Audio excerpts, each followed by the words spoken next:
বিস্ময়কর এক ঘটনা। অন্ধ্রে মিলল ৪১,০০০ বছরের পুরনো সন্ধান। ভাবছেন তো কি সেই সন্ধান? রইল গোটা তথ্য। নমস্কার, দেখছেন খবর বাংলার সঙ্গে রয়েছে আমি স্মৃতি। বিজ্ঞান ও প্রযুক্তির খবর নিয়ে। পাখির বাসা ৪১,০০০ বছর পুরনো, আর সেই সন্ধান মিলল অন্ধ্রপ্রদেশে। উট পাখির এই বাসাটি দেখে বিস্মিত গবেষকরা।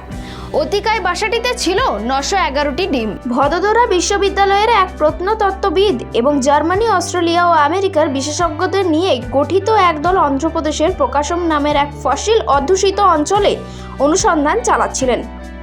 সেই সময়ে ওই দল আবিষ্কার করে অস্ট্রিচ পাখির বাসাটি। চওড়াই ৯ থেকে ১০ ফুট।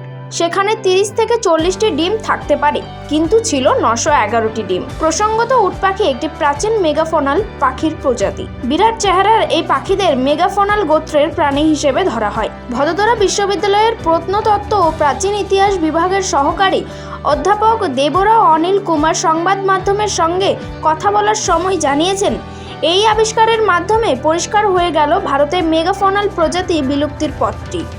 সেই সঙ্গেই তিনি বলেন, ১.৫ মিটার অঞ্চলে যেভাবে ৩৫০০ ডিমের বিভিন্ন টুকরো পাওয়া গিয়েছে, তা একদিকে দক্ষিণ ভারতের উট পাখির অস্তিত্বের দিকটি যেমন প্রমাণ করে, তেমনি বিশ্বের প্রাচীনতম উট পাখির বাসার সন্ধানও দিয়েছে।